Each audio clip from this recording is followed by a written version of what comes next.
They don't understand, but everybody has the ability to do it, but they just don't want to. They want to keep asking questions and keep going to seminars. And the greatness is right in you. And that's why, once again, I'll say this a million times here, I do not feel sorry for you. I will not sugarcoat what I'm going to say to you, because all of you know what I'm saying is the truth. Everybody knows it's the truth. This is what it looks like, and you know it too. You know it too. This is what, if you ain't got nothing, I hate to tell you, what it looks like is ugly. It's not a documentary. It's not an HBO special. You ain't gonna watch it, hey man, you guys gotta watch this. No, it's like, oh God, this looks like a train wreck. It's like a nightmare. This looks like this guy got, no. That's what it looks like. Hard work looks horrible. It's not motivating. It's not motivating at all. It ain't like Rocky round 14 where he gets knocked down and goes like this to Apollo Creed. It looks like a man being stuck in a fucking dungeon and there's no fucking way out. And a lot of times you have to learn to perform without motivation. You have to learn to perform without purpose. You have to learn to perform a lot of different things. And that's what people think. They think I need to have this motivation to work out, to study, to be better. So if they don't have it, they just don't fucking do it. And that's where you fail. You have to learn to train your mind well beyond motivation. If you have motivation, that's great. That's some kindling to the fire. All it takes is a little bit of fucking spark and you can burn a whole forest up. But motivation, you have to learn to exist without it. You have to learn to be, you have to be your best self when you're least motivated. And that's the tricky part about all that shit. Motivation is just a word. You have to have these different things in your mind on where you want to go and know that motivation is not going to get me there. Because I'm not going to always be motivated.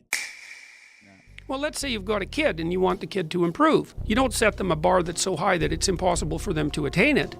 You take a look at the kid and you think, okay, this kid's got this range of skill. Here's a challenge we can throw at him or her that exceeds their current level of skill, but gives them a reasonable probability of success. And so, like I'm saying it tongue-in-cheek to some degree, you know, it's like, but I'm doing it as an aid to humility. It's like, well, I don't know how to start improving my life. Someone might say that. And I would say, well, you're not aiming low enough. There's something you could do that you are regarding as trivial, that you could do, that you would do, that would result in an actual improvement. But it's not a big enough improvement for you, so you won't lower yourself enough to take the opportunity. Incremental steps. Yes. So this is also what is achieved through exercise. It's one of the most important. Yeah. Well, what do you do when you go and lift weights? Yeah. You don't go and, like if you haven't Right, bench of course. pressed before, you don't put 400 pounds on the damn bar and drop the bar through your skull. Yeah. I don't care how good you are in anything. You don't have discipline, you ain't nobody. Right.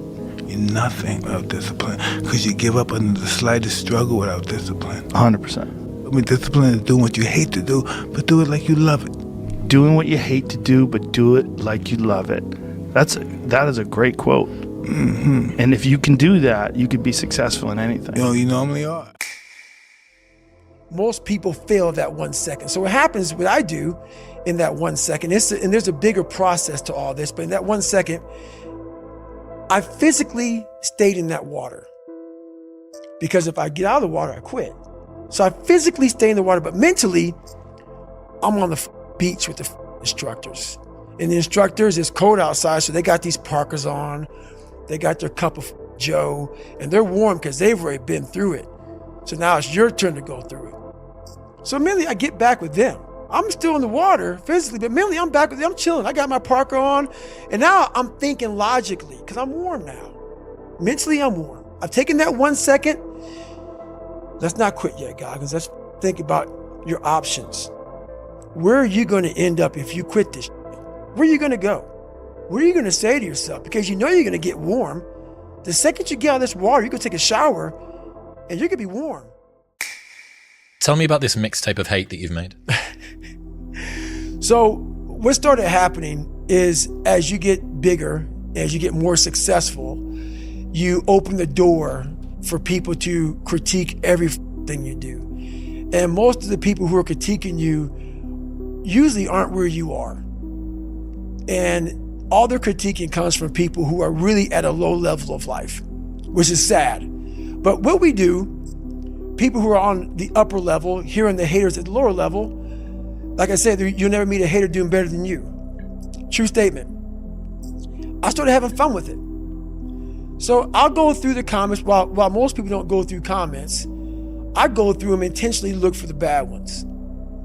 And while I'll block and delete you because the people on my page don't need that negative energy, I'll block and delete you, but I take a snapshot on my phone and I put it in the archive.